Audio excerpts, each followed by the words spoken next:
កាលពីអេពីសូតមុនខ្ញុំបានអភិវឌ្ឍពីវិលមួយដែលមានតែដីមួយដុំក៏មកក្លាយជាកន្លែងដែលគួរចង់រស់នៅនិងមានអ្វីគ្រប់យ៉ាងនៅថ្ងៃខាងមុខបើសិនជាអ្នកទាំងអស់គ្នាចង់ដឹងថានៅអេពីសូតនេះខ្ញុំនឹងធ្វើអ្វីខ្លះជួបរឿងអ្វីខ្លះអញ្ចឹងកុំឲ្យខាតពេលវេលាយូរមកមើលពី gameplay របស់ខ្ញុំទាំងអស់គ្នាដោយដែលអ្នកទាំងអស់គ្នាបានដឹងអញ្ចឹងកាលពីអេពីសូតមុនខ្ញុំបានធ្វើកន្លែងដាំឈើហើយតែមិនបាន 100% ទេនៅអេពីសូតនេះខ្ញុំនឹងមកធ្វើឲ្យហើយនៅ design តិចតួចឲ្យឃើញស្អាតមួយទៀតអ្នកគ្នាខ្ញុំនឹងធ្វើកន្លែងចំសត្វហើយវីដេអូនេះគឺដឹងទៅវិញអ្នកគ្នាព្រោះថាខ្ញុំលេងតាំងពីថ្ងៃទី4ដល់ថ្ងៃទី7ហើយអ្នកគ្នាហើយពេលចូលដល់ game លឿនហ្នឹងខ្ញុំមកគិតអីច្រើនទេខ្ញុំមករកអីវ៉ាន់របស់ខ្ញុំហ្នឹងយកទៅធ្វើរបងអ្នកគ្នាដើម្បីយកទៅពតកន្លែងខ្ញុំដាំឈើអ្នកគ្នាកុំឲ្យពេលយើងដើរទៅយើងដើរធ្លាក់សុវត្ថិភាព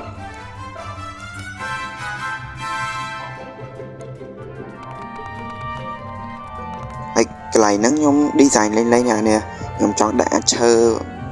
អុកយើងឈើធម្មតាណាខ្ញុំដាក់នៅខាងក្រៅនៅខាងគៀននឹងម្ដងទៀតដោយសារខ្ញុំមើលទៅខ្ញុំឃើញស្អាតដល់អ្នកគ្នាហើយមួយណាទៀតហ្នឹងពេលដែលខ្ញុំធ្វើរបងខ្ញុំដាក់នៅគៀនហ្នឹងទៅគឺមើលទៅវាឃើញធំផងអ្នកគ្នាបើខ្ញុំអត់ដាក់ឈើនៅក្រៅទេខ្ញុំដាក់របងទៅក្រដាខ្ញុំមានតែមួយទេអញ្ចឹងវាជាតិ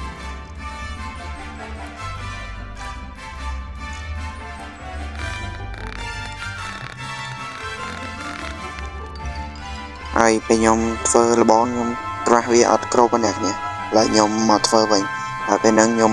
អស់ resource ទៀតដល់ហើយខ្ញុំក៏មកម៉ាញរោលបលទៀតអ្នកគ្នាដើម្បីយកទៅធ្វើត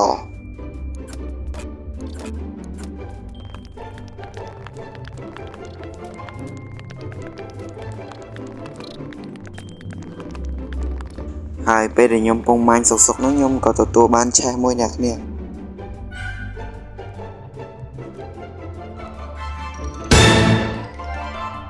ហើយមើលរបស់ខ្ញុំបានហើយអ្នកគ្នាបានអេមរ៉លំចិត្តតិចហើយខ្ញុំក៏ទទួលបាននៅ diamond ដែរអ្នកគ្នាហើយមាននេះទៀត golden carrot ហើយមានទាំង golden apple ទៀតហ្មងអ្នកគ្នាហ្នឹងហើយខ្ញុំក៏ទទួលបានដាវនិងប៉ែលមួយដែលធ្វើមកពីដែកដែរអ្នកគ្នា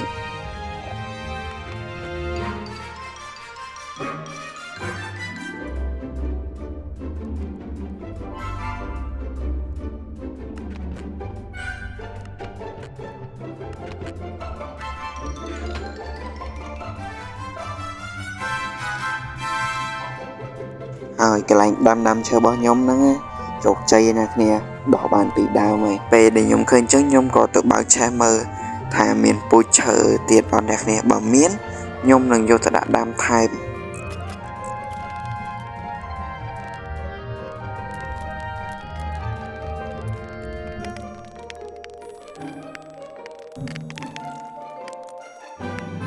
ពេលខ្ញុំដាក់ដាំហើយនឹងថែមដីហើយខ្ញុំក៏មកធ្វើរបងខ្ញុំវិញអ្នកគ្នា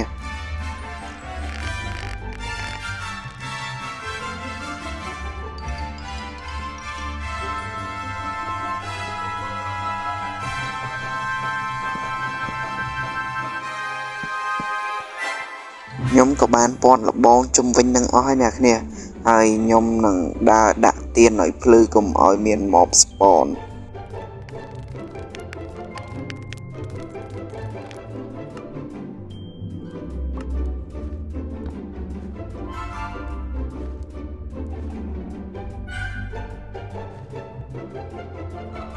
ហើយកន្លែងហ្នឹងហើយដែលខ្ញុំចង់ធ្វើទ្រង់ចំសัตว์ពេលដែលខ្ញុំគិតរួចហើយខ្ញុំក៏ទៅរករបស់យកមកធ្វើអ្នកគ្នា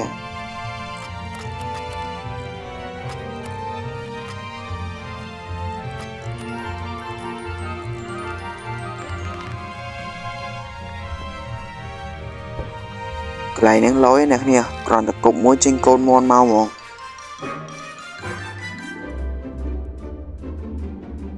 ហើយដើមសាការ៉ារបស់ខ្ញុំហ្នឹងដោះហើយកន្លែងហ្នឹងខ្ញុំកំពុងឆ្ងល់អញ្ចឹងខ្ញុំអត់ទាន់បានដែករបស់ដែកប្រាអ្នកគ្នាហើយវាឲ្យ diamond ខ្ញុំមកហើយខ្ញុំអត់មានអីជីទេអត់មានអីម៉ាញទេ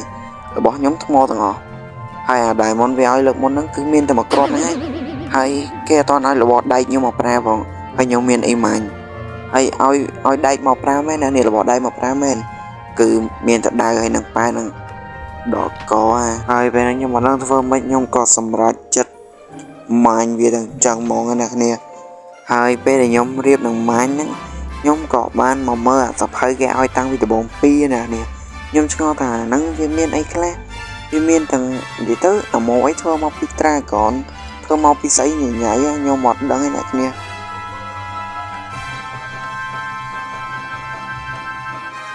ហើយខ្ញុំក៏បានយកអាសភៅទី2យកមើលខ្ញុំក៏ឃើញដូចជាគេឲ្យយើងទិញអីហើយគេដាក់លក់អីហើយអ្នកគ្នាមើលទៅអាខាងស្ដាំដៃរបស់ខ្ញុំហ៎វាមានឯកន្លែងខួញមានអីហ្នឹងបន្ទុកស្អីគេហ្នឹងគឺគេយកមកដូរនៅកន្លែងហ្នឹងអ្នកគ្នាបន្ទុកហ្នឹងដូចជាលុយរបស់យើងចឹងអ្នកគ្នាខ្ញុំមាន492អ្នកគ្នាហើយពេលហ្នឹងខ្ញុំចាប់អារម្មណ៍លើអាប៉ែស្អីគេនៅលើគេហ្នឹងខ្ញុំអាប៉ែឈ្មោះឈីណូមស្អីហ្នឹងឈ្មោះនឹងស្អីស្រុកចឹងណាហើយខ្ញុំក៏ចង់សម្រេចចិត្តថាទិញអានឹងមួយមកអ្នកគ្នាហើយពេលខ្ញុំទិញដំបូងខ្ញុំមិនដឹងថាវានៅណាអត់ដឹងអានឹងអីគេហើយពេលហ្នឹងខ្ញុំរកចង់ងាប់តាមពិតនៅក្នុង inventory ខ្ញុំសោះខ្ញុំអត់ដឹងទេតដូចជាខ្ញុំបើកម្ដងទៀតបានខ្ញុំចាប់អារម្មណ៍ពេលហ្នឹងខ្ញុំអត់ឃើញខ្ញុំក៏មកម៉ាញ diamond នឹងចោលហើយគ្រាន់ម៉ាញចប់នឹងផុតមែនទី3ដុំប្លុកថ្មឲ្យនឹងឈើដុំដីឯណាលេងចេញ obsidian មកហើយហើយគ្រាន់ចេញចឹងមកភ្លាមខ្ញុំឡើងផាណាគ្នាខ្ញុំខំត្រូលមើល pickaxe របស់ខ្ញុំក្រែងលោមមាន pickaxe ដែកយកមកជីក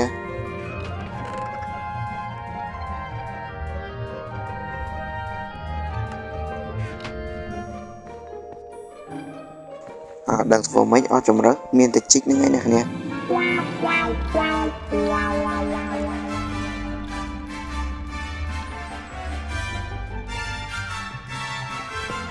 គ្រាន់ខ្ញុំម៉ាញហើយភ្លាម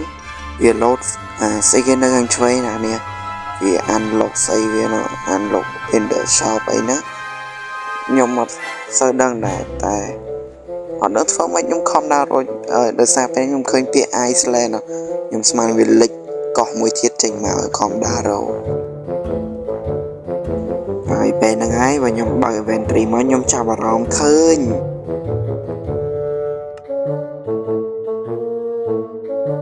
ហើយគ្រាន់ដាក់វាចេញមកភ្លាមលេងវាម៉ាញប្លុកនៅក្រោមជើងវាហើយអាហ្នឹងវាដូចខ្ញុំដូចនិយាយទៅដូច player ទូទៅហ្មងអាពេលគ្រាន់តែ spawn មកដំបូងយើងឈោម៉ាញមកកន្លែងមែនអត់អ្នកនេះហើយអាប្លុកវាម៉ាញហ្នឹងគឺម៉ាញអត់ចេះអស់ទេម៉ាញវា random ពេញហ្នឹងឯងបើនិយាយស្រួលស្ដាប់ទៅវាដូច one ប្លុកមួយទៀតចឹងតែពេលហ្នឹងខ្ញុំគិតទៅខ្ញុំក៏នឹកឃើញថាអូតាមពិតដល់ពេលហ្នឹងការងារវាមកជួយម៉ាញយើងដែរអ្នកនេះគ្រាន់តែវាម៉ាញលក្ខណៈដូចវាមកវ៉ាន់ប្លុកផ្សេងទៀតចឹងណានិយាយទៅវាជួយម៉ាញយើងឲ្យវាម៉ាញលឿនណាអ្នកនេះហើយខ្ញុំក៏ដាក់ឲ្យវាជួយម៉ាញខ្ញុំណាអ្នកនេះហើយសំខាន់យើងអាច upgrade វាបានណាអ្នកនេះ upgrade ឲ្យវាម៉ាញលឿនជាងហ្នឹងហើយនឹងមាន inventory ឲ្យធំជាងហ្នឹងអាសាមួយហ្នឹងខ្ញុំឃើញ inventory វាហ្នឹងគឺថាតិចមែនតើអ្នកនេះហើយបន្ទាប់មកខ្ញុំក៏មកធ្វើកន្លែងចិញ្ចឹមសត្វរបស់ខ្ញុំវិញ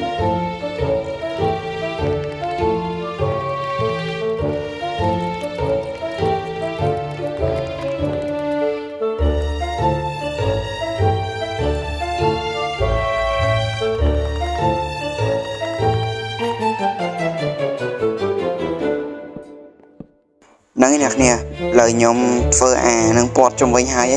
អាកដាហ្នឹងខ្ញុំចង់ធ្វើវាមកពីដីឲ្យវាស៊ីមួយត្រង់ចំសัตว์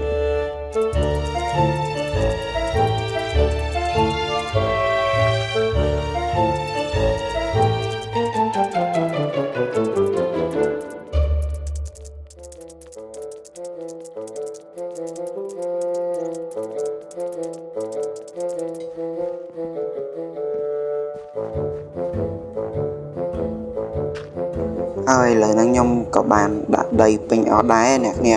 នៅតែដាក់លបងពាត់ជុំវិញហ្នឹងឯងឥឡូវហ្នឹងខ្ញុំនឹងទៅធ្វើលបងសិនអ្នកគ្នាហើយនៅគៀនសងខាងខ្ញុំនឹងចង់ដាក់ថ្មអ្នកគ្នាធ្វើ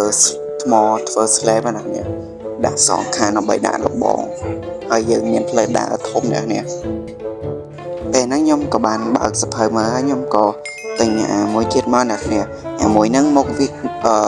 មកងារវាហ្នឹងជាអ្នក Spawn Egg ហើយវាស្តៀងទៅនឹង Villager Trade ដែរអ្នកគ្នាយើងអាច trade របស់បានតែរបស់វាហ្នឹងគឺថាយើងអាចរកបានស្រាប់អ្នកគ្នាគឺធម្មតាទេហើយខ្ញុំអត់ចង់ខាត់ពេលយូរខ្ញុំក៏មក crash លបងដើម្បីពាត់កន្លែងចំសัตว์របស់យើងណាអ្នកគ្នា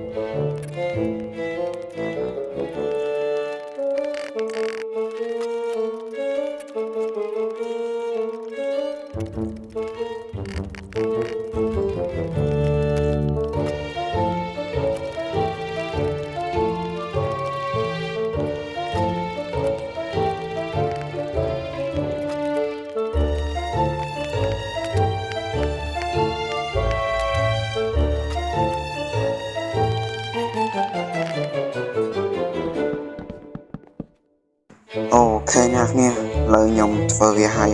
អាចជ្រុកនឹងវាចូលទៅខ្លួនឯងនិយាយទៅអាចជ្រុកនឹងវាចូលទៅ support កន្លែងវានៅមុនដំបងគេហ្មងណាគ្នា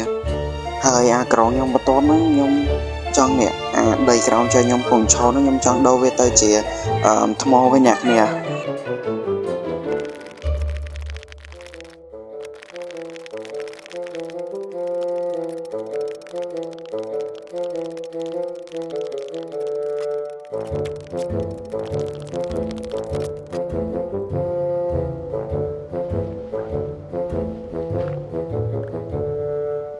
ហើយអ្នកគ្នា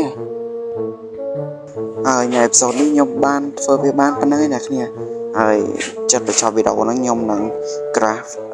tool ធ្វើមកពី diamond ទាំងអស់ហើយនឹងធ្វើកៅមកឈុតអ្នកគ្នាធ្វើមកពីអាយ diamond ណាព្រោះថា diamond ខ្ញុំមានច្រើនណាស់អ្នកគ្នា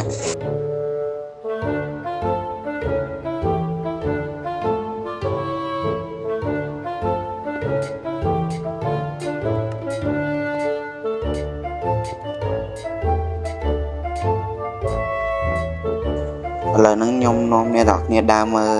អីដែលខ្ញុំបានធ្វើទៅអ្នកគ្នាដូចជាកន្លែងដាំឈើរបស់ខ្ញុំមានដាំស្ព្រុងដាំសាការ៉ាអ្នកគ្នាហើយនៅខាងក្រោមនេះខ្ញុំបានផ្លាស់ប្ដូរវាទៅជាថ្មវិញអ្នកគ្នាហើយនៅខាងនោះគឺជាទ្រុងសត្វអ្នកគ្នា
អូខេអ្នកគ្នាវីដេអូនេះក៏បានដល់ទីបញ្ចប់ហើយខ្ញុំសង្ឃឹមថាអ្នកគ្នានឹងចូលចិត្តនៅអេពីសូតមួយនេះហើយនៅអេពីសូតក្រោយនឹងមានអីថ្មីទៀតអ្នកគ្នាអញ្ចឹងអ្នកគ្នានឹងជួយខ្ញុំនៅវីដេអូក្រោយខ្ញុំធ្វើវីដេអូឲ្យអ្នកគ្នាមើលទៀតបាយបាយអ្នកគ្នា